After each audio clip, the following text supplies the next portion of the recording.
Hello दोस्तों, welcome back to my channel. अगर आपने अभी तक मेरे चैनल को सब्सक्राइब नहीं किया है तो प्लीज जल्दी से मेरे चैनल को सब्सक्राइब कर दें। एपिसोड 11 की शुरुआत में जब येंजी सोंगयन की जान बचा लेता है तो येनमू येंजी को बहुत गौर से देख रही होती है। येंजी भी येनमू को देखने लगता है, लेकिन यहाँ पर इतनी भीड़ होती है कि इसी भीड़ में येनमू कहीं गायब हो जाती है। सोंगयन को भी याद आ जाता है कि येंजी ही वही लड़का है जिसे ये बचपन से पसंद करती है। ये येंजी को ये बात बताने ही वाली होती है कि येंजी यहाँ से चला जाता है। येनमू जाते हुए सोच रही होती है कि येंजी तो मुझे छोड़कर चला गया है, लेकिन मुझे अब उसकी यादों के साथ हमेशा रहना पड़ेगा। और ये बात येनमू को बहुत तकलीफ दे रही होती है। येनमू यही बात सोच रही होती है, इसलिए येनमू की यांग की गाड़ी के साथ टक्कर हो जाती है। येनमू इसको देखकर कहने लगती है कि तुम यहाँ पर क्या कर रहे हो, तुम्हारी वजह से ही आज मैं इतनी तकलीफ में हूँ। यांग तो इसकी ये बात सुनकर हैरान हो रहा होता है। वो कहने लगता है कि क्या हम एक दूसरे को जानते हैं। यांग येनमू की उठने में मदद कर रहा होता है, लेकिन इस पर येनमू गुस्सा हो जाती है और कहती है कि तुम बहुत बुरे हो क्योंकि तुमने मेरी जिंदगी खराब कर दी है। येनमू को यांग पर इतना गुस्सा होता है कि जाने से पहले ही इसको लात मार कर जाती है। लूफियान की टाइम मशीन की लैंडिंग सही तरह से नहीं होती, इसलिए ये सड़क पर गिर जाता है। यहाँ पर सोंगन अपनी गाड़ी में आ रही होती है और ये जब लूफियान को यहाँ पर गिरा हुआ देखती है तो ये उतरकर इसको देखने के लिए आती है। जब ये लूफियान को देखती है तो कुछ देर देखती रह जाती है, लेकिन लूफियान इसकी तरफ देखे बगैर यहाँ से चला जाता है। घर पर बैठकर येनमू रो रही होती है कि यहाँ पर लूफियान आ जाता है। लूफियान की नाक से खून बह रहा होता है और ये दोनों ही इसको देखकर कहते हैं कि तुम्हें क्या हुआ है। लूफियान कहता है कि यहाँ पर आते हुए मेरा एक छोटा सा एक्सीडेंट हो गया है। येनमू से पूछती है कि तुम यहाँ पर क्यों आए हो, तो लूफियान इसको बताता है कि जब मैं हिस्ट्री के रिकॉर्ड चेक कर रहा था तो मैंने वहाँ पर तुम्हें रोते हुए देखा था। मुझे तुम्हारे बारे में परेशानी हो रही थी, इसलिए मैं यहाँ पर आ गया हूँ। येनमू जब सारी बात लूफियान को बता देती है तो लूफियान कहता है कि टाइम इसलिए पीछे चला गया है क्योंकि किसी को तुम्हारी असलियत के बारे में पता चल गया होगा। हम यहाँ पर तुम्हारे लिए आए थे, इसलिए तुम्हारा मेन रोल है और इसी वजह से तुम कुछ भी नहीं भूल पाई हो। लूफियान येनमू से कहता है कि मैंने हिस्ट्री के रिकॉर्ड्स में देखा था कि अगर येंजी को फिर से तुमसे प्यार हो गया तो येंजी मर जाएगा। येनमू कहती है कि तुम फिक्र नहीं करो, मैं बहुत जल्दी अपनी फीलिंग्स पर काबू पा लूंगी। आज येनमू चिकन का कॉस्ट्यूम पहनकर अपनी शॉप के पम्फलेट्स बांट रही होती है। यहाँ पर यांग की गाड़ी आकर रुकती है और ये येनमू को देखता है। इसको येनमू काफी अच्छी लग रही होती है और फिर ये येनमू के पास खुद ये पम्फलेट्स लेने के लिए आ जाता है। यांग इसे देखकर कहता है कि हमारी मुलाकात आज फिर हो गई। येनमू कहती कि क्या मैंने तुम्हें नहीं कहा था कि मैं तुम्हें दोबारा नहीं देखना चाहती हूँ। यांग कहते कि मुझे नहीं पता कि मैंने तुम्हें लास्ट टाइम क्या कहा था जिसकी वजह से तुम मुझ पर इतना गुस्सा हो, लेकिन मैं तुमसे अपना इंट्रोडक्शन करवाता हूँ। मैं यांग हूँ, मुझे तुमसे मिलकर बहुत खुशी हुई। येनमू इसको अपना नाम नहीं बताती, लेकिन यांग इसका नाम इसके कॉस्ट्यूम से पढ़ लेता है। यांग इसको कहता है कि तुम मुझ पर इतना गुस्सा कर रही हो तो तुम मुझे उसकी वजह ही बता दो, लेकिन येनमू इसे गुस्से से देखकर यहाँ से चली जाती है। यांग इसे जाता हुआ देखकर कहता है कि ये लड़की बहुत ही दिलचस्प है। यांग ऑफिस जाकर येंजी से कहता है कि चलो हम लंच करने चलते हैं। येंजी से पूछता है कि क्या हम फिर से पुराने रेस्टोरेंट जा रहे हैं, तो यांग कहता है कि नहीं, आज हम फ्राइड चिकन खाएंगे। येंजी इस बात पर हैरान होते हुए कह रहा होता है कि तुमने आज तक कभी भी जंक फूड नहीं खाया है। यांग हंसते हुए कहने लगता है कि इस दफा मैं कुछ नया ट्राई करना चाहता हूँ। यांग इसको इस शॉप का पम्फलेट दिखा रहा होता है तो येंजी कहता है कि ये तो हनजोंग की शॉप है। येंजी यहाँ पर लंच नहीं करना चाह रहा होता, लेकिन यांग इसको जबरदस्ती यहाँ पर लेकर आता है। येनमू येंजी को देखकर छुप जाती है। इन दोनों का ऑर्डर इस शॉप का मैनेजर ले रहा होता है तो यांग कहता है कि अगले हफ्ते मैं अपने एम्प्लॉयज के लिए भी आपको ऑर्डर दे रहा हूँ। मैनेजर तो बहुत खुश हो जाता है क्योंकि इसे बहुत बड़ा ऑर्डर मिल गया है, लेकिन यांग कहता है कि मेरी एक रिक्वेस्ट है कि डिलीवरी आपकी वर्कर येनमू करने आएगी। येनमू जब इनको सर्व करने के लिए आती है तो इससे अपना मुंह छुपाया होता है। ये जाने लगती तो येंजी से रोक कर कहता है कि तुमने इस सारे चिकन को जला दिया है, मैं ये नहीं खाऊंगा तो तुम्हें मेरे लिए दूसरा लाना होगा। येनमू अपना मुंह छुपाते हुए चली जाती और कहती है कि मैं भी आपके लिए दूसरा लेकर आती हूँ, लेकिन ये येंजी की तरफ देखती भी नहीं है और यांग ये देखकर हंस रहा होता है कि किस तरह से येनमू ने अपना मुंह छुपाया हुआ है। येनमू जब येंजी को चिकन खाता हुआ देख रही होती है तो इसको कहती है कि तुमने तो कहा था कि ये जला हुआ है तो अब क्यों खा रहे हो। येंजी कहता है कि देखने में अच्छा नहीं लग रहा था, लेकिन इसका टेस्ट बहुत ही मजेदार है। येनमू अपने मुंह पर हाथ रखकर खड़ी होती तो यांग कहता है ये तुम इसलिए कर रही हो क्योंकि तुम मुझसे इतनी नफरत करती हो, लेकिन पता नहीं क्यों मैं तुम्हारे बारे में जानना चाहता हूँ। येनमू कहती है कि मुझे तुम्हारे बारे में जानकर बिल्कुल भी खुशी नहीं होगी। येंजी इन दोनों को देख रहा होता है और इसके जाने के बाद ये यांग से पूछता है कि तुम इससे पहली दफा कब मिले थे। यांग कहता है कि जब हम पहली दफा मिले थे तो इसने मुझे बहुत डांटा था। येंजी कहता है कि वो क्यों। यांग कहता है कि मुझे वजह ही तो मालूम नहीं है, लेकिन पता नहीं क्यों मुझे ऐसा लगता है जैसे मैं इसको जानता हूँ। सोंगन उसी टी शॉप पर आती है और यहाँ की मैनेजर सोंगन को बताती है कि लूफियान हमारा नया टी स्पेशलिस्ट है। जब लूफियान इसके लिए टी बना लेता है और उसको देने लगता है तो सोंगन के हाथ से कप गिर जाता है और ये दोनों एक साथ एक दूसरे से पूछते हैं कि क्या तुम ठीक हो। सोंगन इसको बार बार देखे जा रही होती है और सोच रही होती है कि पता नहीं मुझे ये ऐसा क्यों लग रहा है कि मैंने इसको पहले भी कहीं देखा हुआ है। सोंगन इसे कह ही देती है कि मुझे लगता है कि हम पहले भी मिल चुके हैं, लेकिन लुफियन कहता है कि ये हमारी पहली मुलाकात है। सोंगयन कहती कि नहीं, तुम्हें याद नहीं आ रहा है, उस दिन मैंने तुम्हें रोड पर नीचे बैठे हुए देखा था, उस दिन तुम्हारी नाक से खून भी बह रहा था। ये बात सुनकर लुफियन एम्बैरस हो जाता है और ये सोंगयन से कहता है कि नहीं, तुम्हें गलत फहमी हुई है, तुमने किसी और को देखा होगा। सोंगयन अपनी असिस्टेंट से कह रही होती है कि देखो ना, मुझे तो ये बिल्कुल वही लग रहा है। लुफियन इतना एम्बैरस हो जाता है कि यहाँ से उठकर चला जाता है। आज फिर से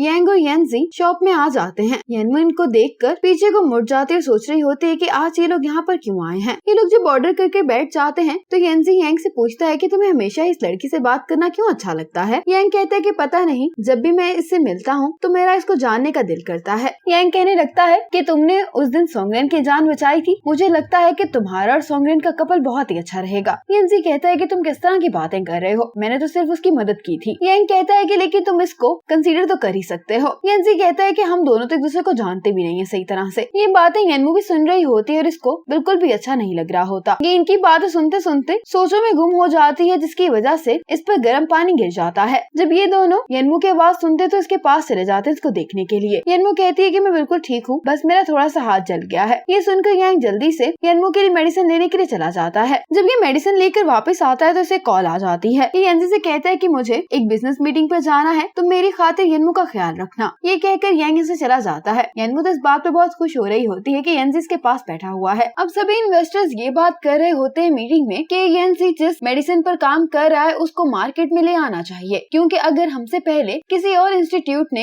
ये मेडिसिन मार्केट में लॉन्च कर दी तो हमें बिल्कुल भी मुनाफा नहीं होगा। लेकिन यांग इनको ये समझाने की कोशिश कर रहा होता है कि हम इस मेडिसिन की सेफ्टी पर कोई भी समझौता नहीं कर सकते हैं। मीटिंग में बैठे तकरीबन सारे इन्वेस्टर्स ही यांग और येनजी को सपोर्ट नहीं कर रहे होते। ये अपने ऑफिस जाकर येनजी को मैसेज करता है कि जैसे ही तुम फ्री हो तो मेरे ऑफिस आना। इसके बाद यांग को कुछ होने लगता है। इसको उन सभी इन्वेस्टर्स की बातें याद आ रही होती हैं जो अभी मीटिंग में हुई होती हैं। यांग की पॉकेट में जो इनहेलर रखा होता है वो खत्म हो गया होता है। ये अपने कबर्ड से इनहेलर निकालने के लिए जाता है, लेकिन ये नीचे गिर जाता है। यहाँ पर येनमू आई होती है और येनमू जल्दी से यांग को इसका इनहेलर देने में उसकी मदद करती है। येनमू से पूछती है कि तुम्हें क्या हुआ है, तो यांग कहता है कि जब भी मुझे बहुत ज्यादा स्ट्रेस होता है तो मेरे साथ ऐसा ही होता है। येनमू फिर यांग को सोफे पर बैठाने में इसकी मदद करती है। येनमू से पूछती है कि तुम किस बात पर परेशान हो। यांग इसको बता देता है कि सभी इन्वेस्टर्स ये चाहते हैं कि येनजी अपने एक्सपेरिमेंट्स रोककर अब मेडिसिन मार्केट में लॉन्च कर दे, लेकिन मैं येनजी की रिसर्च को सपोर्ट करता हूँ और मैं अपने दोस्त को धोखा नहीं देना चाहता हूँ, लेकिन मेरी बहस करने का भी कोई फायदा नहीं हुआ और मुझे लगता है कि मैं बहुत जल्द हार जाऊंगा। यांग की ये बात सुनने के बाद येनमू कहती है कि मैंने पहले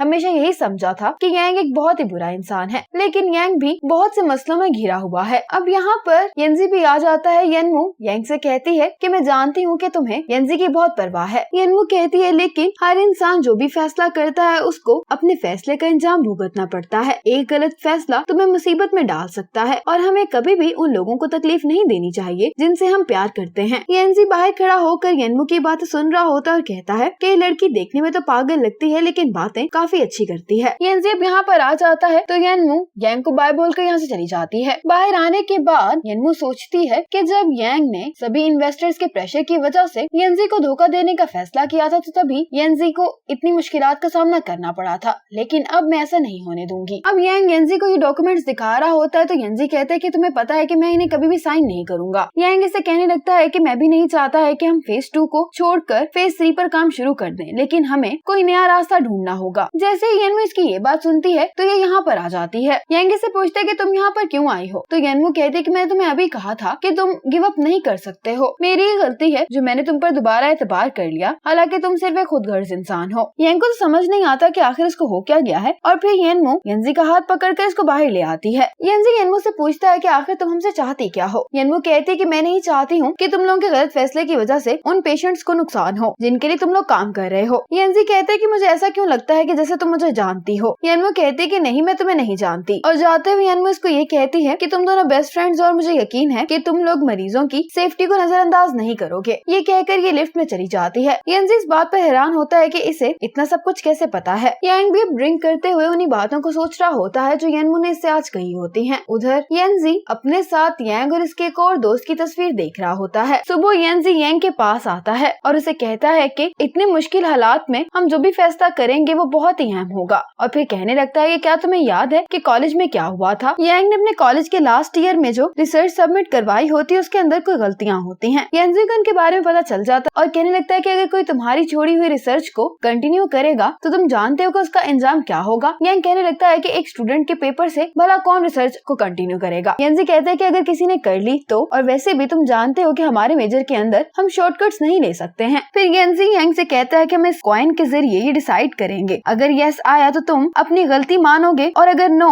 तो फिर मैं तुम्हारे मामले में नहीं आऊंगा। जब यांजी कॉइन फेंकता है तो इस पर यस आता है। यांजी इसको कॉइन देता है, कहता है कि अपनी गलती मानो जाकर, और आज भी यांग के हाथ में वही कॉइन होता है। यांजी कहता है कि आज भी हम इस कॉइन की मदद से फैसला करेंगे, अगर यस आया तो तुम सभी इन्वेस्टर्स की बात को रिजेक्ट कर दोगे। यांजी फिर इस कॉइन को घुमाता है, ये दोनों एक दूसरे को देख रहे होते हैं। फिर यांजी यहाँ से चला जाता है और अब इस कॉइन पर यस आया या नो ये हमें नेक्स्ट एपिसोड में पता चलेगा। तब तक के लिए बाय बाय।